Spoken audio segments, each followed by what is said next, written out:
Okay, hi today. Good morning, everyone. Welcome back to those who have been attending our substance misuse prevention webinar. And welcome to those of you that are tuning in for the first time today on our webinar titled Marijuana Prevention. So that's our main focus for today. Our facilitator today is Ms. Leinani Nahalawa. She has over 20 years worth of experience and knowledge in substance use, and she's also one of our co-founders for Gala Guam. So very excited for her to be here.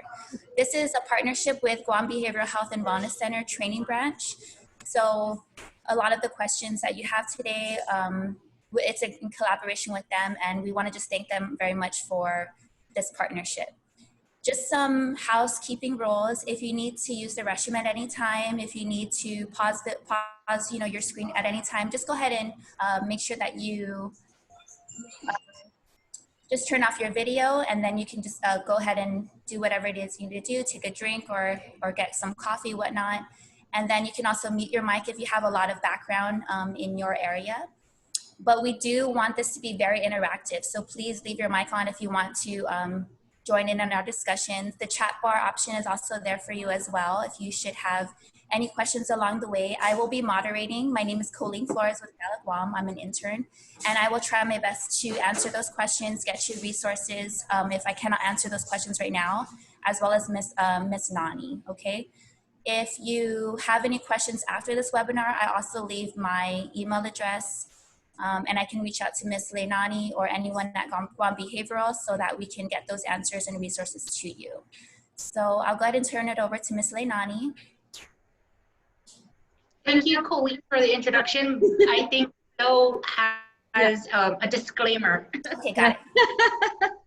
Yes, hi everyone. My name is Flo. I'm Gala's Administrative Project Assistant, and thank you for participating in today's webinar series, the Marijuana Prevention. And before I turn this over to Ms. Nani with the webinar, just a friendly reminder that we'll be recording today's session. And because we would like to rebroadcast it later for those who cannot attend today, we will also be recording for grant purposes. If you do not wish to be videotaped, please turn off your cameras now. Please keep in mind that the recording also includes audio. So if you do not want your voice recorded, or should you have any questions or comments during today's webinar, you may private message it to me or any of the other Gala representatives. We will share your questions and comments to the group for discussion. Does anyone have any questions? No, thank you, Flo. Okay, so thank you. Yes, so Ms. Nani? I will begin. Yes. Let me pull up.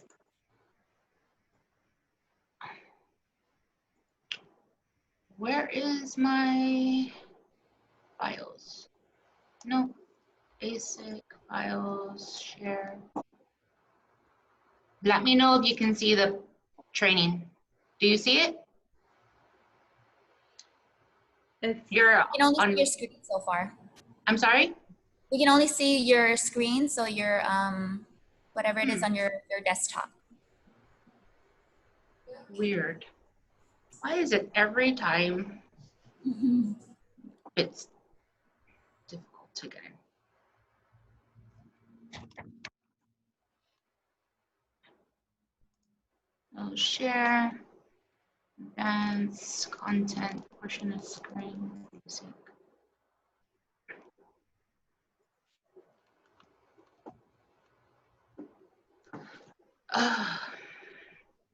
Is that it? No, that's yours. Oh, I'm so sorry. Flo, your screen sharing. I was trying to. There. Okay.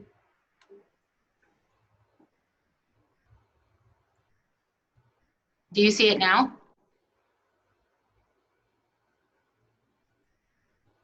No, not yet. We only see your email. I don't even understand why that's on. So what about that? No, not yet. I think if you do share screen, there's an option for you to choose which screen you want to share. Does it pop up like that? Yeah, that's what I'm on right now. And then click on the webinar. There. Do you see it now? Yes. Okay. Got it. So technical difficulties as usual. Good morning. We already went through the introductions and we are funded through Guam Behavioral Health, and it is a grant through SAMHSA, which is the Substance Abuse and Mental Health Services Administration. They're the federal agency that provides funding for drug and alcohol and mental health services in our island and throughout the nation. I want to start off with this stat, which is 38% of high school students report having used marijuana in their life. And it's something to think about as we go through the different slides and the information that is going to be imparted to you today. 38%, and that's pretty high. Our objectives for today is to learn about marijuana's effect on the brain. We've been talking about the brain in previous webinars, but it's so important to reinforce that substance use disorders is a brain disease. And so we always have to bring up how these mind and mood altering substances affect our brain chemistry and truly alter our brain chemistry that affects us cognitively, socially, within our relationships, and behaviorally. We're also going to learn the signs and symptoms of marijuana use disorder, learn the social, behavioral, and emotional impacts associated with marijuana, increase our knowledge so that we can make more conscious decisions about marijuana use. Of course, we are not condoning that ever, especially to our adolescents. However, you know that Guam had passed a law for recreational marijuana use and still working on medicinal marijuana. And at the end, know how to get help for yourself and maybe others who don't know that there are resources on Guam, even outside of Guam Behavioral Health and Gala. So research shows that about 1 in 10 marijuana users will become addicted.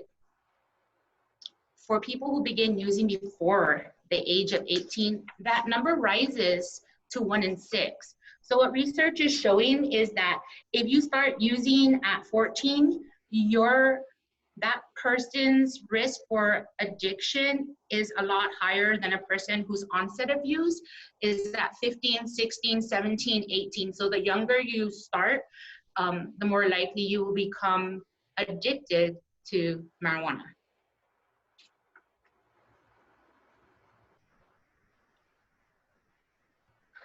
Approximately 9% of people who try marijuana, again, become addicted.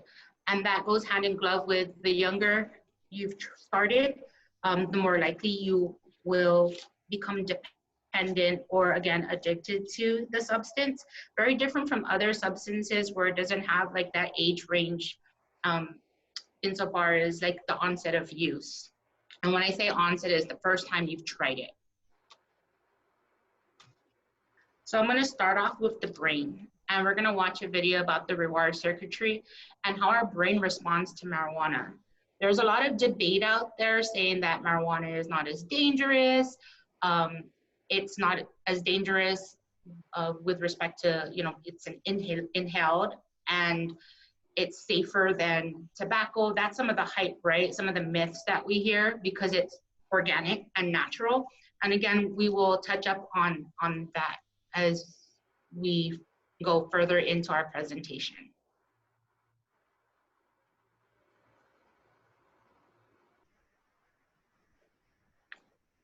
I need to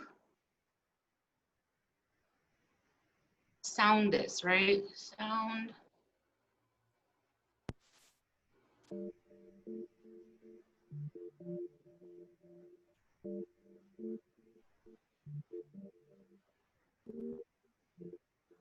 Dopamine transporters in the presynaptic neuron are not the only things that control how much dopamine is released or how often. Other nearby neurons also play important roles in regulating neural signals. For example, an inhibitory neuron near the dopamine presynaptic cell can reduce the amount of dopamine delivered to the synapse by releasing the neurotransmitter GABA. Inhibitory GABA signals change in response to local brain activity, adjusting the amount of dopamine released by stimulated dopamine neurons. Endocannabinoids are neurotransmitters that can indirectly affect dopamine signals by modifying the activity of other neurotransmitters, such as GABA. Endocannabinoids, like dopamine, bind to specific receptor proteins located on the surface of some cells. Depending on its current level of activity, the presynaptic dopamine neuron can produce endocannabinoid molecules. These molecules bind to cannabinoid receptors on the adjacent GABA neuron, reducing the amount of GABA it releases. Inhibiting GABA neurons in this way boosts the dopamine signal in the reward synapse. Endocannabinoid and other mechanisms that regulate dopamine activity help the brain develop, learn, adapt, and navigate a complex world. Endocannabinoids are molecules that closely resemble the main chemical in the cannabis plant, delta-9 tetrahydrocannabinol, or THC. Because THC is so similar to the brain's own endocannabinoids, such as anandamide or 2-AG, smoking marijuana directly affects the brain of the user.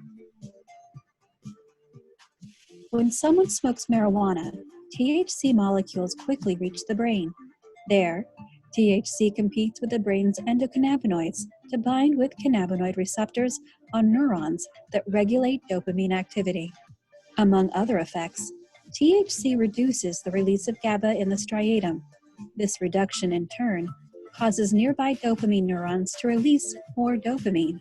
Increased dopamine release produces the positive feelings or the marijuana high. Marijuana use can have far-reaching consequences in the user's brain. THC can activate cannabinoid receptors found throughout the brain, altering healthy communication within the brain and with the rest of the body. This can affect emotions, movement, learning, memory, and decision-making. Using marijuana frequently, especially during adolescence, overstimulates the reward system and can change the brain's actual wiring. Such use can lead to addiction and other mental illnesses, and even lower a person's IQ.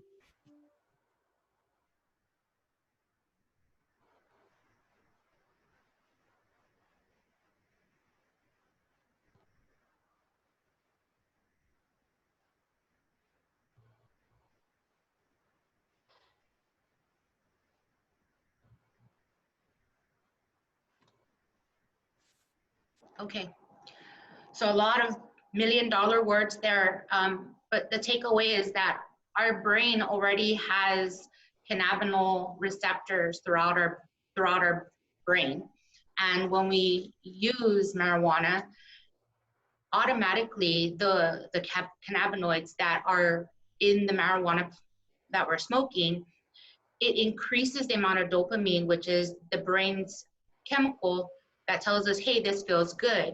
And it's part of survival. With dopamine, it allows us to condition ourselves to do things that are healthy, like eating, feeling rewarded for doing good things for ourselves physically and emotionally. It is the chemical that our brain produces when we fall in love. And so when we use marijuana, it increases the amount of dopamine and it tells us that we need to do this again. But it has a lot of other consequences, of course, to our health, to our ability to think and make rational, logical decisions. Why am I not?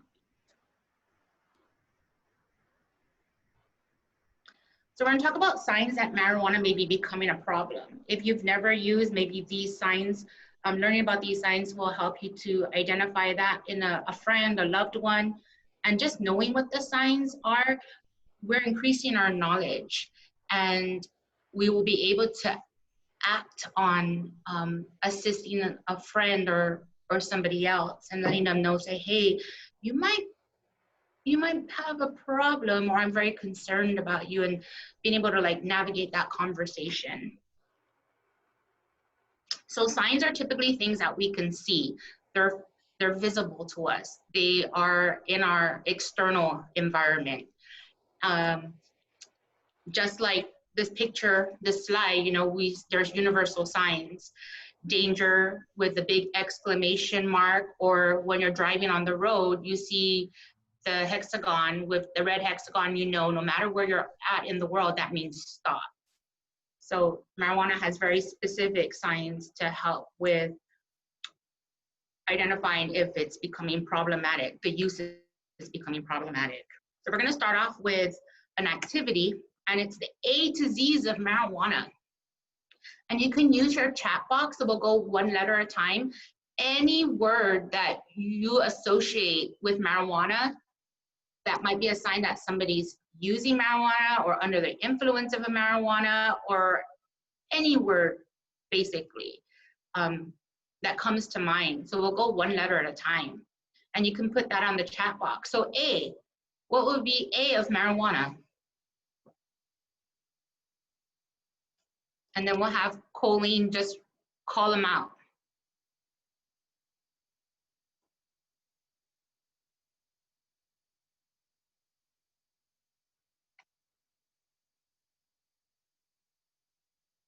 Anybody? This is the part where we want to be interactive. So you can even just turn off your mic and we'll just call it out so we can. Why is it doing that?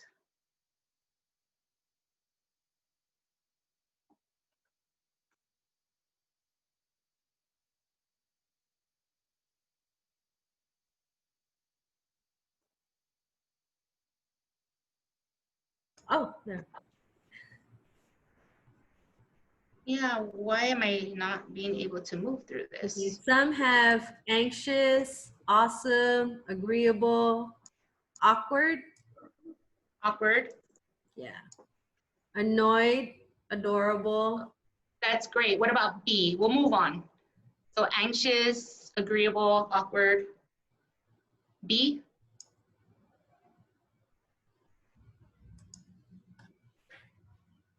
Anybody, just throw it out. You're not getting graded for it. babe, brave, Babe, yeah, brain. C? No, write these down. okay, beautiful. C, oh, Mhm. calm, Calm. Good. D? Someone put cooked. yeah, What did you say? Cut? No, someone, Miss Rowena put cooked. COOKED. Yeah. Okay, so like slang. Yeah, cooked. D, different. Mm-hmm. Someone also put calm for C. E? Delirious. Delirious. Damaged. Damaged. What John about also E? E. Let's see what they say. Someone put ditzy for D. This is all great. Emotional. Emotional. Yeah. Energized. Energized. Someone put emotional. That's cute, like emoji and emotional. D?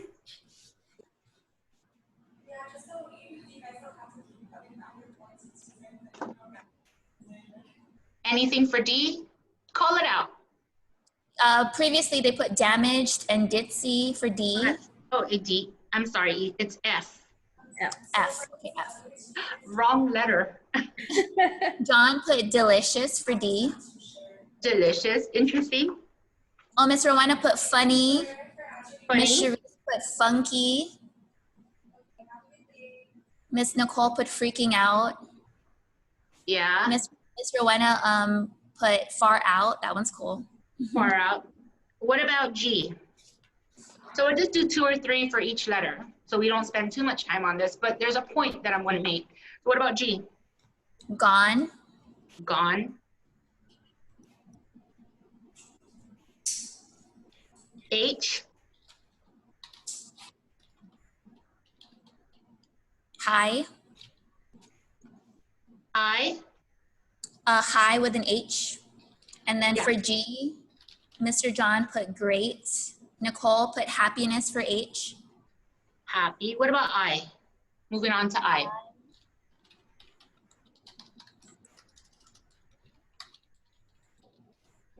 Insecure. Insecure. J?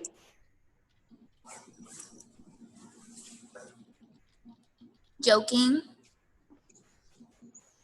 Okay. jumpy, But that's Jumpy, junkie. jittery, jittery. Okay.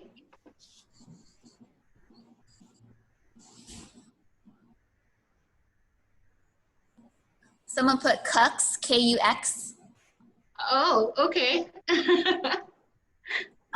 knowledge and kind. Kind. What about L? Mr. John put Kush with a K, Kush.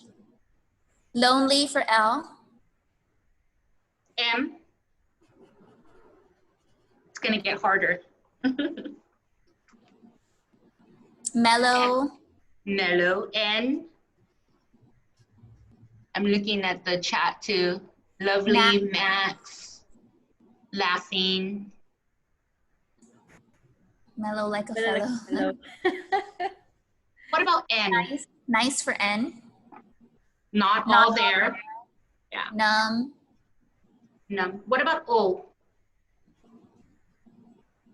We're just going down. Open. neutral, open, optimistic, E. octopus. Interesting one. I know. Pessimistic. Pessimistic, Overwhelmed. Q. It's getting harder, guys. We're exercising our right brain. quiet. Oh, Miss Cherise put quiet. Mr. John put offensive. Offensive. Quebec, questions everything. I get the whole Quebec thing, right? Canada is one of those areas where marijuana or that lifestyle is kind of loose, although Yeah. they don't have I don't think they have a law in place yet for recreational No. use. Reckless, great. What about S? Relax. Slow, super chill. So not Stone. just chill, we're super chill. Stone. Stone sad. T.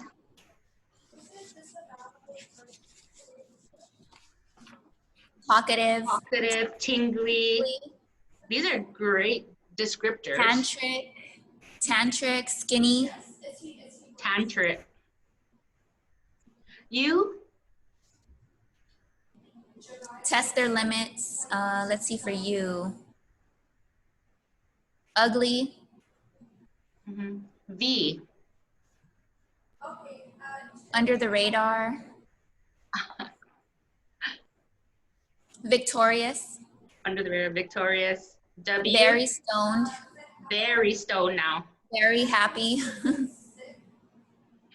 a lot of berries.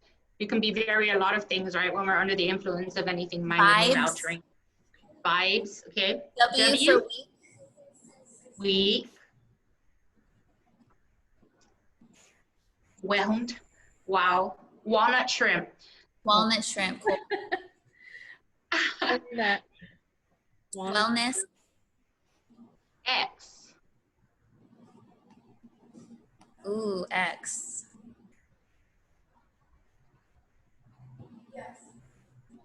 Excited. Excited. Excited. X-ray. Mm-hmm. Ecstatic. Always thinking about their ex. I like that. Excellent. You're using X. What about xenophobic? Oh. Xenophobia. That is when one race is completely paranoid and afraid of another race. And, that goes into that paranoia. Why? Ex-girlfriend.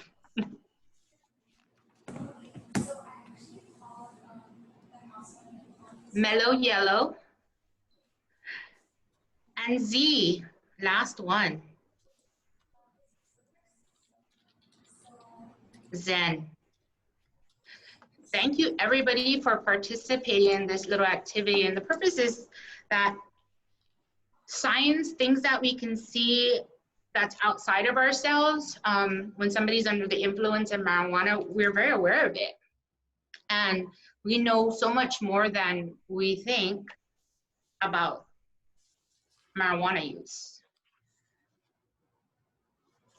Here are some of the signs associated with marijuana: bloodshot eyes, increased appetite, impaired coordination, that nervousness or paranoia, lack of motivation, and some of the words that you've described in the exercise are very much similar to this, right? That very relaxed and mellow. Anxiety was the first one.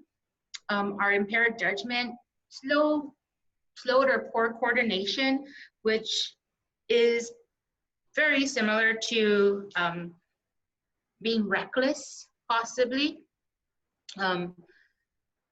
Memory impairment.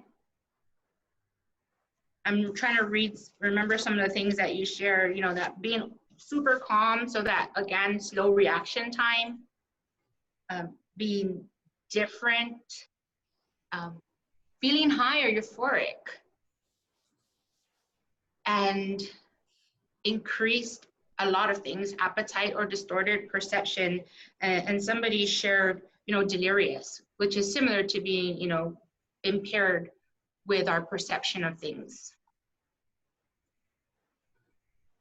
Myth or fact? Oh, why is my thing going on its own? Well, it is a fact.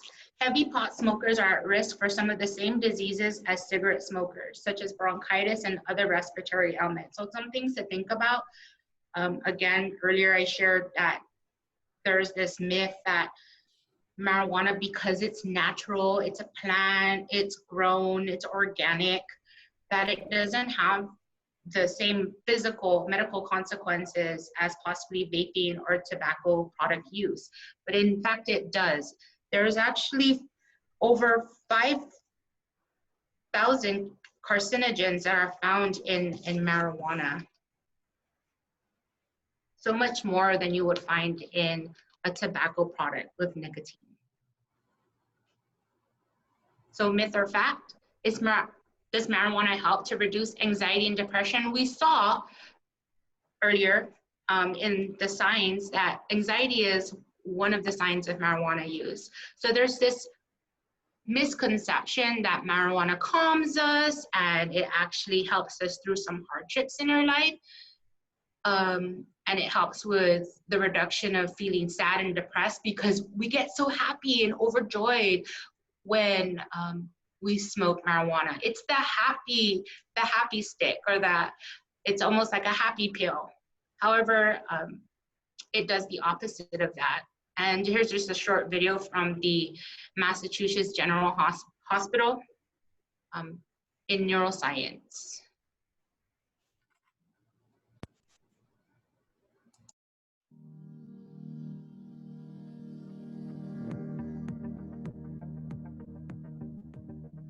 As legalization progresses throughout the United States, this has become a very important issue to study. And believe it or not, there's not a whole lot of research on the effects of cannabis on the brain. It simply wasn't a priority until recently.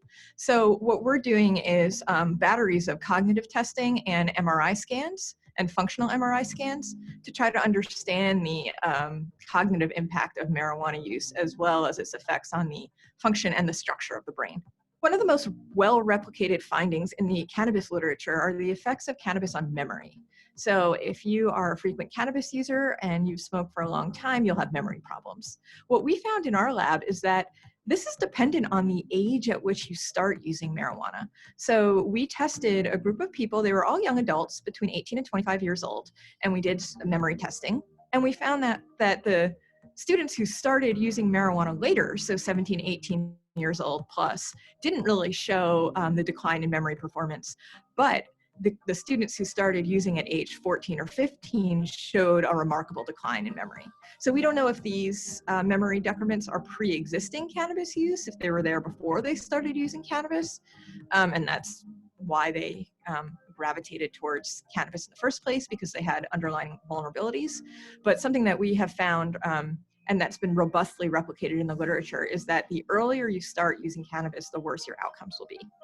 We're also doing studies in local high schools. So we go into high schools and we test kids, and we're looking at frequent marijuana users and how they learn.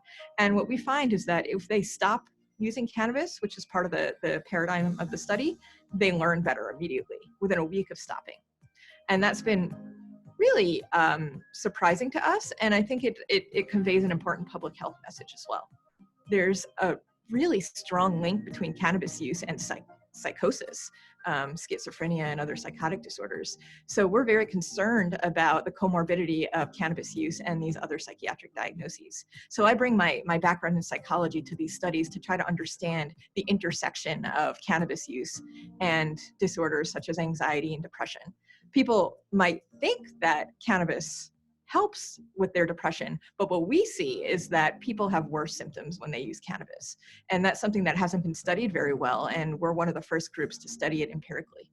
It's our hope that the research that we're doing at the Center for Addiction Medicine could someday be translated into the clinical realm, so that what we find out about how cannabis affects the brain, how alcohol affects the brain, could someday be useful to clinicians treating these disorders.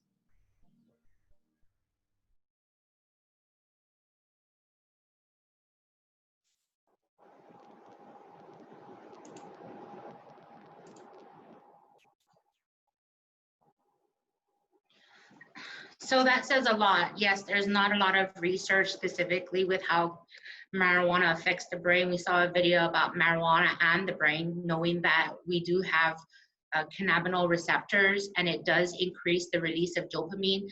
And then you have the Massachusetts Institute, who are doing empirical studies, and they're finding a lot of correlations, right, with marijuana use and the decrease of a person's ability to learn. Marijuana use with the increase of psychotic disorders, and that's pretty scary. So even if there's nothing like solid right now with the research that's being done, it pretty much tells us that marijuana is not as medicinally helpful as we think. People think that, oh, they're going to use that, it's going to help with my anxiety, or it's going to help with my depression. However, I'm going to go over that just in a bit about the difference between recreational marijuana and medicinal marijuana. So moving on, there are immediate side effects when a person uses. There's paranoia, that believing that somebody or something is after you, and it generates a real fear. There's elevated heart rate, overeating, which is the munchies. I think that was one of the signs that were thrown out there. Impaired motor function, our ability to move, not just with grace, but move it physically without harming ourselves. So in other words, we become clumsy. Anxiety and impaired cognition, which is having a very difficult time to make decisions, and even decisions that are needed to survive. Getting into a car and driving, if a person is under the influence of marijuana, they're not going to make a good decision, and they probably will get into a car while under the influence and take a stroll. In the presentation a couple of weeks ago, we talked about alcohol, and every 30 minutes, somebody dies from an alcohol-related accident. We don't know if those numbers are similar for persons who have been in a car accident and were under the influence of marijuana, but we suspect that those numbers might be just as high. So myth or fact?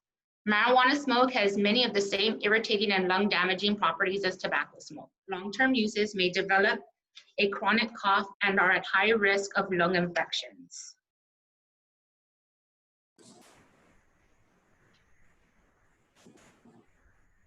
Anybody? Let's see if you're paying attention. Ooh, we have one fact. Okay. 3 say fact. Good, you guys are paying attention. Yes, it is a fact. It has many of the same irritating lung damaging properties, again, carcinogens, which are cancer-causing cells. The long-term side effects of marijuana use. So long-term is, it may not present itself right away, like being ditzy or feeling high and euphoric, what marijuana is supposed to make you feel like, or having slow motor hand-eye coordination or slow motor physical coordination. but the long-term effects could start presenting itself months out and even years out from the first time that a person uses. And that can be mood swings. So your moods are cycling. You're feeling good at one moment and then all of a sudden irritated, and there's nothing that we can put our thumb on to figure out why I'm feeling so irritated or frustrated right now. There's that reduced ability to learn. So really slow thinking or cognition. It might take a while for a person to be able to process information. So if you're having a conversation with somebody and they're saying, hey, how's your day, Scott? I'm just throwing out any name, by the way. And I'm Scott, and I'm having a hard time, you know, like I hear the words, but I'm not understanding it. Or can you imagine, that's something simple, but being in a classroom or having to have a conversation with somebody that, you know, is helping you with a very huge life decision. Lung affections, like the previous slide, panic attacks. And panic attacks feel very much like a heart attack. And I'm sure none of you guys have experienced that, but what you've learned about what heart attacks feel like is heart palpitations, profuse sweating, the very difficulty breathing, so it's labored breathing. And that's a panic attack. And panic attacks usually don't have an antecedent, which is some kind of trigger. It can be so subtle. Infertility for persons who are thinking about having a family when they get older, marijuana reduces the amount of sperm that a male produces so that they can procreate with, you know, whoever they fall in love with, and you might not be able to have children. Lack of appetite, weight loss. So lack of appetite, right? We hear that, you know, when somebody's stoned, they're like eating whatever and they're so hungry. And yet long term, it can have the opposite effect. And just using marijuana when you're in a dangerous situation. Again, I talked about driving, you know, being under the influence of marijuana and then not lowering your inhibitions or your ability to make a conscious decision that will affect your life, and saying, okay, yeah, I feel good, I want to stroll, or using or operating machinery and you're under the influence of marijuana. And again, marijuana, right, our hand-eye coordination is pretty off. Even walking might be difficult, and so if we're holding a bush cutter or pushing a lawnmower, you know, that can lead to serious injury.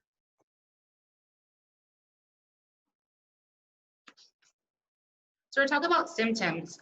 Unlike signs, which we can see and other people can see, like, hey, you're not acting, you're behaving quite weird, or I'm concerned, you're eating so much and different things, or, you know, your eyes are droopy and you're falling asleep and we're having a conversation. Those things we can see. Symptoms are things that are felt inside. They occur physiologically and psychologically. So some symptoms might be depression, anxiety, again, panic, fear, and paranoia. Others outside don't know that we're feeling depressed. We might be able to play it off. They might see that, hey, there's a change in your mood, but hey, we don't know what's going on with you. You might have had a bad day. Stomach pain, gastrointestinal problems. A lot of marijuana use, some of those symptoms could also be acid reflux, because we're not eating, we're just kind of putting anything in our mouth. We're not being conscious of the things that we're ingesting. So that can lead to acid reflux or stomach pain. Tremors are physiological, and it's the shaking within a person, very similar to somebody who is going through a withdrawal from alcohol use disorder. So when there's absence of alcohol, that person might have seizures and what we call tremors. And so individuals who are also using marijuana and long-term use of marijuana and their brain has become dependent on it will experience tremors and sweating in the air con. So that might be a sign, because we live on an island, it's hot, it's humid, we're gonna sweat when we're outside and we're exerting energy and doing physical activities, but this is the kind of sweating when you're really not doing anything. Your body is stationary and, you know, your hands are clammy, your brow is, it's watering, we're sweating outside like for no reason. The difficulty sleeping is another symptom, and That's insomnia, that restlessness. It's insomnia is not just not being able to go to sleep when one wants to, no matter how tired their body is. It's also not being able to stay asleep. So a person might lay down and go to sleep at 8 o'clock, and then they're waking up throughout the night. So they're not getting enough rest and not allowing their brain to reboot itself, to hold on to those memories or the things that they learned throughout the day that is going to be useful in their life as insofar as survival, or information that they're going to need that was disseminated to them in a classroom so that they can pass their exam or quiz at school. So we need sleep. And a symptom of marijuana use disorder, so long-term use, and the brain becoming dependent, is not being able to have that sleep that's necessary for all of us to survive. And impaired cognitive ability.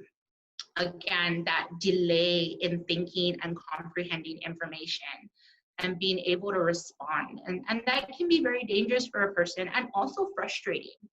If somebody's speaking to you, or you're trying your best to get a project done at school, and you're having a hard time, just starting or making sense of the information or putting information together. Hence, it does affect a person's performance at school and at work. Any questions so far? No. Myth or fact? Marijuana isn't as bad as cigarettes. Again, if you're paying attention, you would know this answer. Is it a myth or a fact? Anybody, just throw it out there. Thank you for those in the chat room. So they said 2 for myth, 3 for myth. Another person says myth. So 4 responses so far say myth. So myth. Yeah, you're right. Marijuana isn't as bad as cigarette. It is a myth, because it is as bad as cigarette, if not even worse. I'm not saying start smoking either, because that has serious consequences and is addictive. Did you know marijuana ingestion increases the heart rate for several hours? So people are feeling calm. You see somebody, you're like, oh man, they're stoned, they're like droopy eyes, they're just planted on the couch, slow motion, speaking slowly. However, what's going on inside, heart rate increases. And that increases the chance of heart attack or stroke. And this may aggravate any pre-existing heart conditions. So a person who has congenital heart failure or COPD, they're at higher risk of having a heart attack or a stroke at that moment. For those who are long-term users of marijuana, or who are older, of course. And marijuana use places people at higher risk of developing cardiovascular diseases or having a cardiovascular event. So again, our heart rate is increasing. What's happening is that blood is being pushed out really quickly. And a person is actually going into some form of shock internally when they're using marijuana and they're high on marijuana. So there's a lot of blood circulating through our body, and shock is this sense where there's not enough oxygen. So there's a lot of blood, but there's not enough oxygen that's being rotated.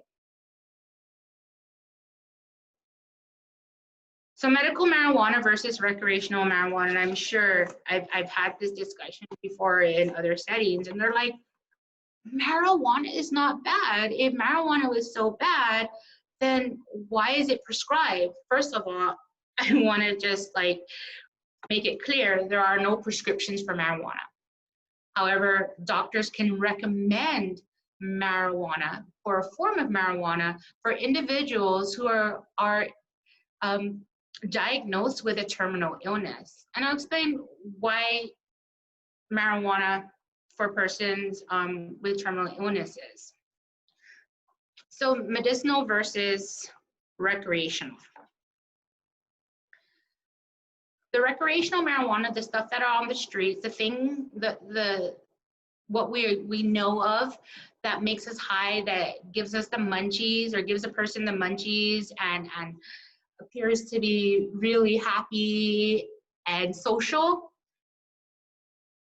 The chemical compound in that type, that recreational marijuana, is tetrahydrocannabinol.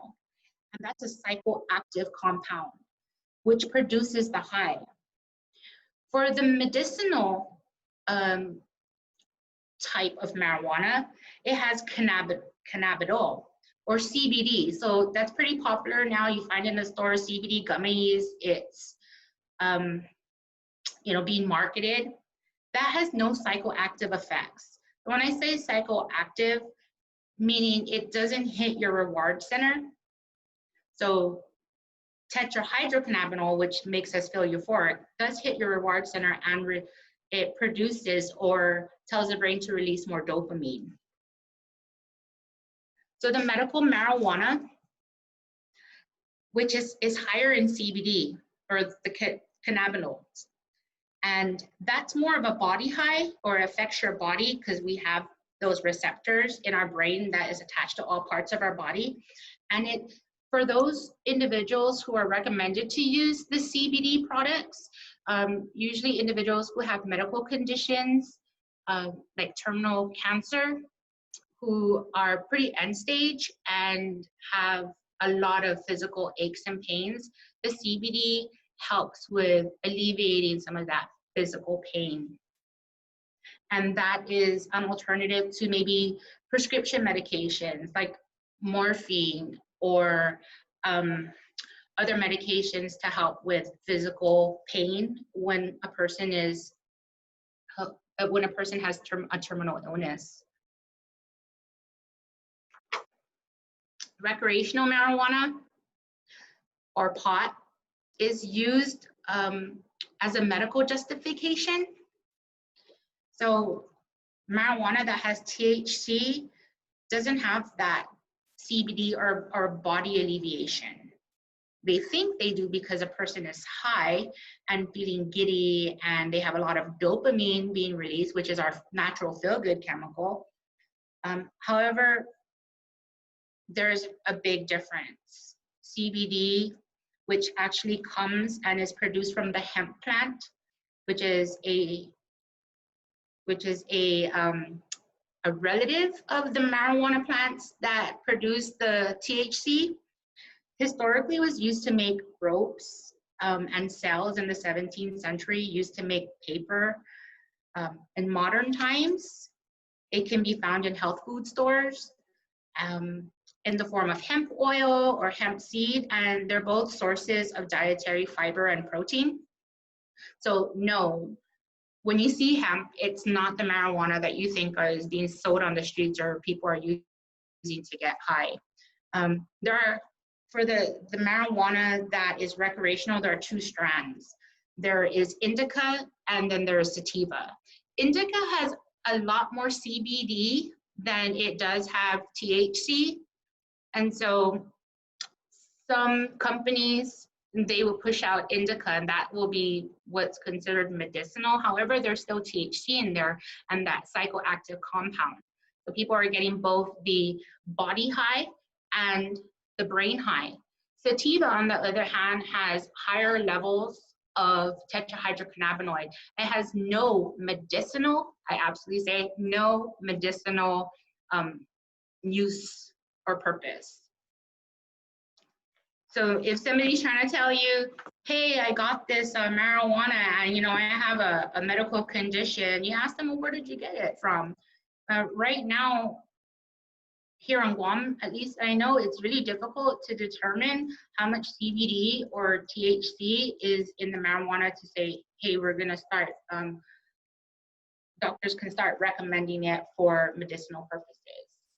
Because if somebody's getting sativa, which is all mostly THC, then again, it's not being given to them, or the person is gonna take it and it's not gonna do what it's supposed to do.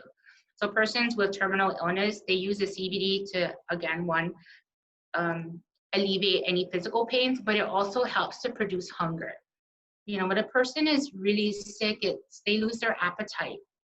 And in lieu of using a feeding tube or being force fed, the CBD helps to allow that person to ingest food because they might be in so much physical pain, they don't want to chew and swallow. And that's the purpose of medicinal marijuana versus recreational marijuana. So remember, indica, sativa, indica more CBD, sativa more THC. The thing now is with this marijuana culture being that most states, to include Guam, is decriminalizing marijuana. There are people out there who are growing and trying to make different strands and mixing it. So it's even so much more harder to tell if how much CBD versus THC is in the strand. It's very expensive to do the lab work for that. So if somebody's telling you, oh, this is CBD, don't worry about it. You're not going to get high from it. There's no psychoactive compounds. You can't trust that. You can't. There's no credibility behind that. It's also very scary because the marijuana that was being grown and distributed back in the 60s, which is mostly organically done using fertilizers or compost, is not the same marijuana today. Again, because you have people out there growing and there's a marijuana culture and they're trying to make things smell good or have different colors, they're putting products that are not even organic. Sometimes putting things that you would find underneath your kitchen sink. So the marijuana side effects could be more like similar to the side effects or the high of somebody who's under the influence of a stimulant drug, like methamphetamine or cocaine or nicotine.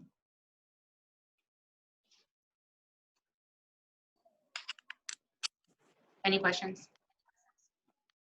So again, going back, the medical marijuana, what it's used for: appetite loss, muscle spasms, eating disorders, cancer, Crohn's disease. Crohn's disease is really uncomfortable if you don't know what it is.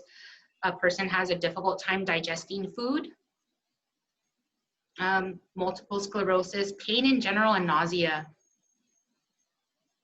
So myth or fact: frequent or long-term marijuana use is linked to school dropout and lower educational achievement.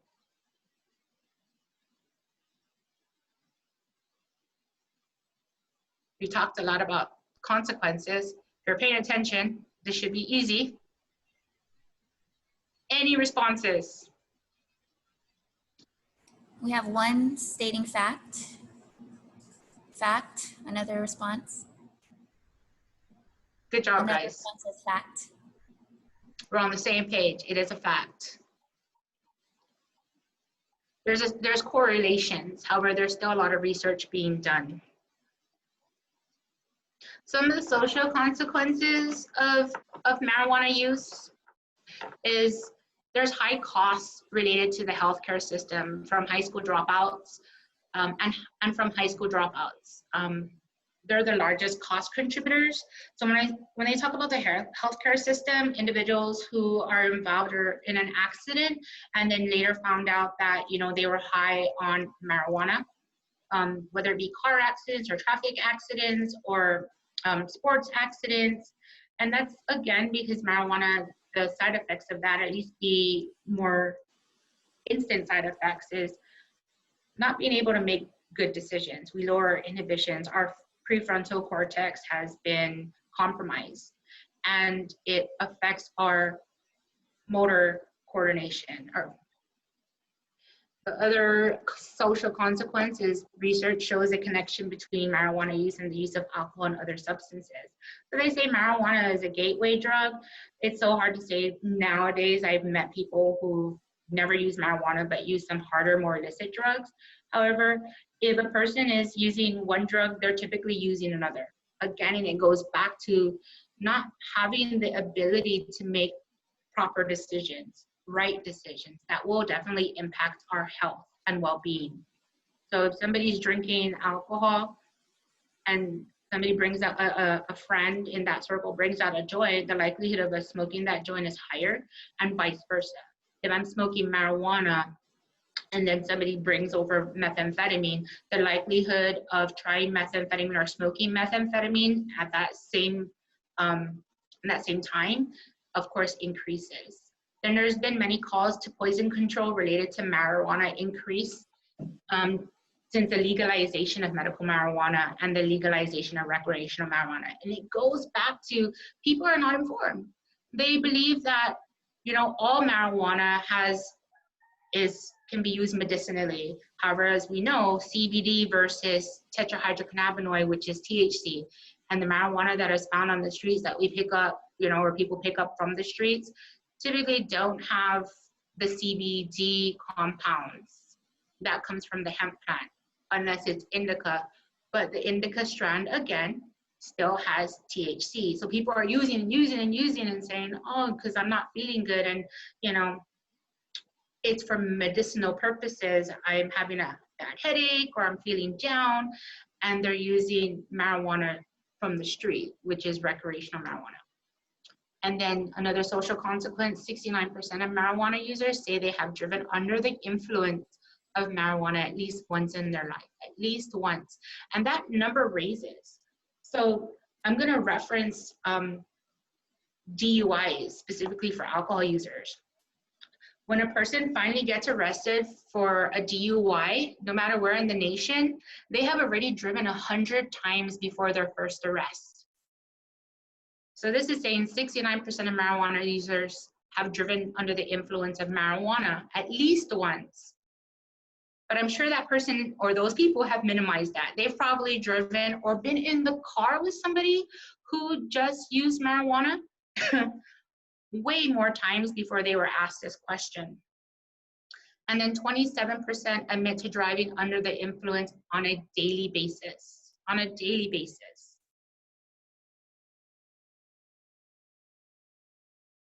So driving while high is safer than driving drunk. Yes or no? Myth or fact?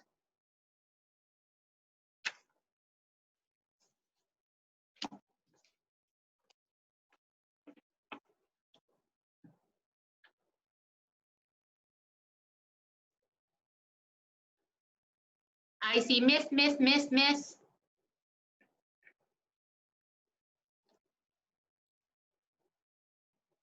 And the answer is myth. Great, guys. So in a study reported by the National Highway Traffic Safety Administration, even a moderate dose of marijuana was shown to impair driving performance since its effects on a person's alertness, concentration, perception, and coordination and reaction times have been again compromised. Also shown in this particular study is that 1 in 5 crash victims under the age of 18 years old tested positive for marijuana. 1 in 5 crash victims under the age of 18 years old. And if they're under 18 and they're driving, they're probably 15 and a half, 16 and 17, right? Because that's when we can go out there and get our permit and our license.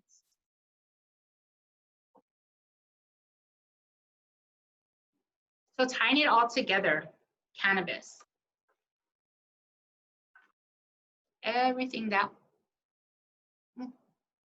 hold on, talked about.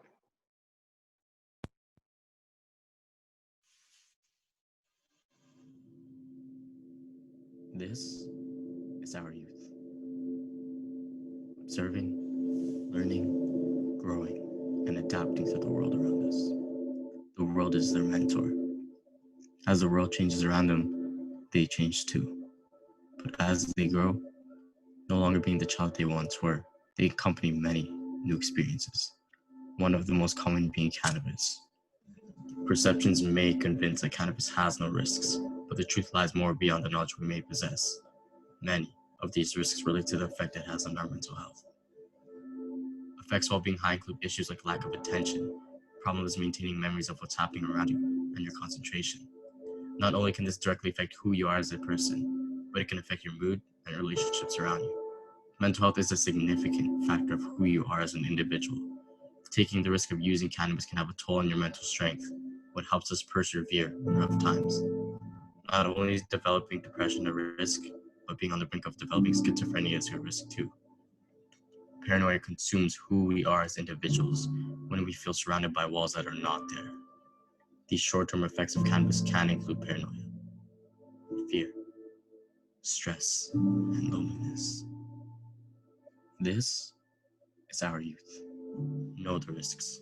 Stop the risks.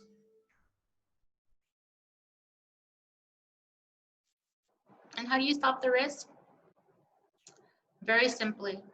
For everybody that is here today that's been present through the series of alcohol and drug education and prevention, it's just knowing, being informed, debunking any of those myths that you've heard from the media or your friends that says, oh no, marijuana is okay. It's God's plan. It's grown in the ground. And maybe in the past, it had some use, but it has no use when we ingest it. The stems, the leaves, they're used to make paper, it's used to make rope, just like the hemp plant. However, with the research that has been done and a lot of the correlations with, ingesting or smoking marijuana leading to psychosis, leading to accidents, or being more prone to danger, you would think that it would be common sense not to start. And the takeaway for those who are under 18, if you decide to use at a really young age, your chances of becoming addicted rises significantly.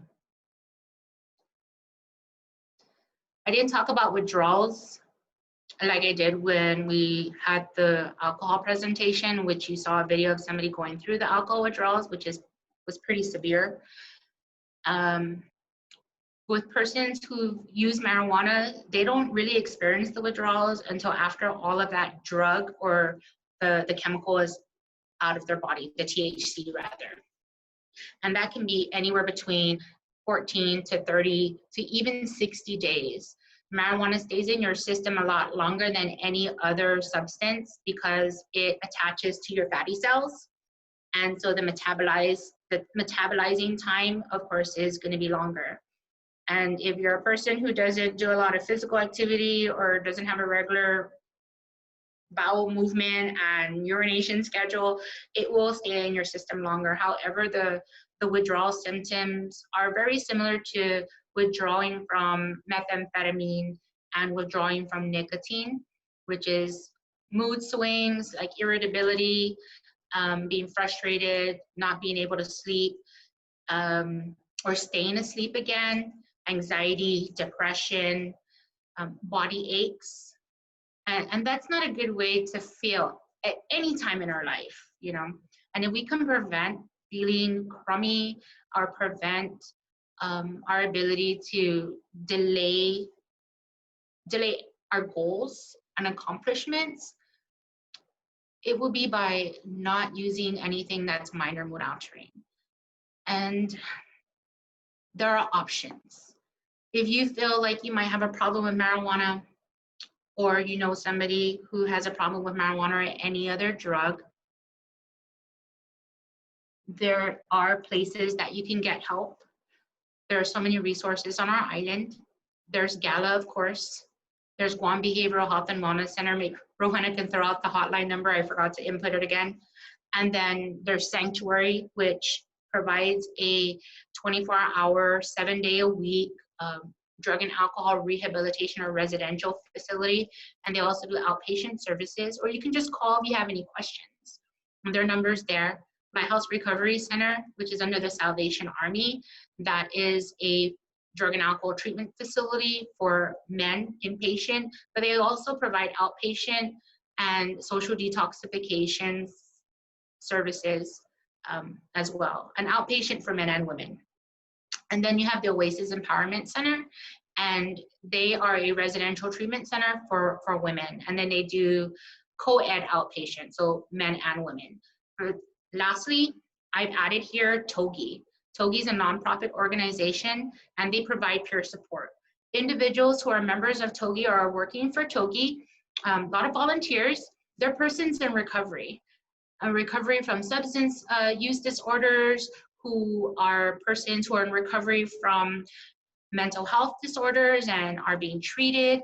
And they're here to support persons who have any questions or may feel like they have a problem, or somebody that they know and love might have a problem with substance use or needs mental health services. You can call our warm line at 989-6687.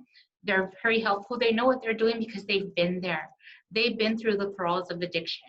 They've experienced all those consequences of substance use disorders that we've talked about in these last 4 webinars.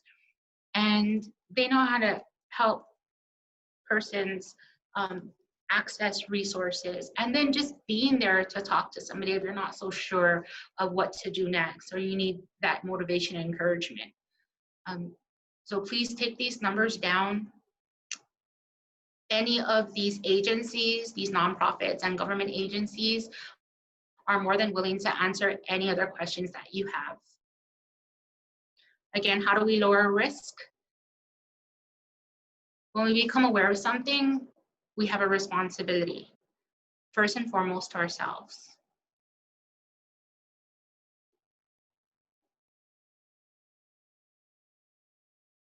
Thank you, Rowena. Guam Behavioral Health and Wellness Center hotline is 647-888-8833 or 8834, and they are 24/7.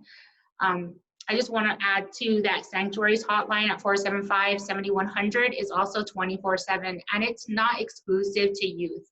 It's youth and adults. So if you can't get through one hotline because it's busy, you can call another one. And then there's a TOGI warm line, which they also provide crisis intervention and any amount of information that you have with regards to substance use, addiction, and even mental health problems. So, any questions?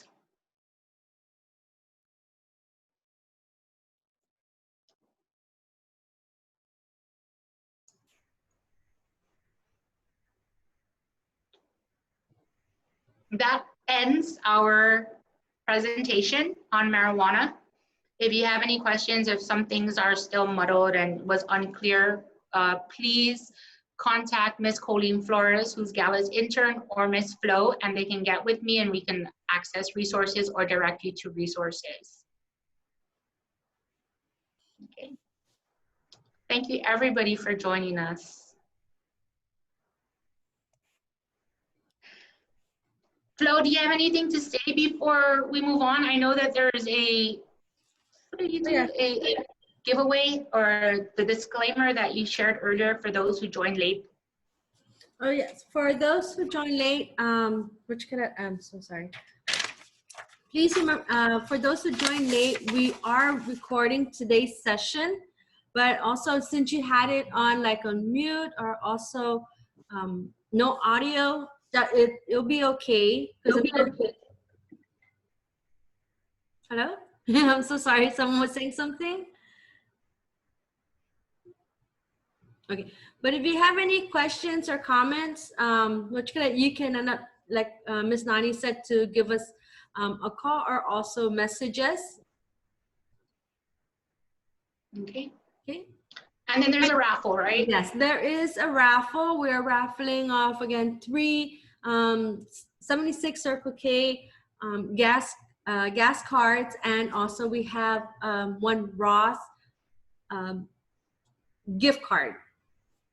Okay, so and then also for those, a friendly reminder also for the evaluations that we are sending today, if you can get them to me as soon as possible. Those who did not complete the one for tobacco and alcohol, to just send an email to me also. Okay. Thank you. Thank you so much. Thank you, Rowena. Thank you, everybody, for being here. Thank you, Gala. You have a great Friday and be safe. Be safe.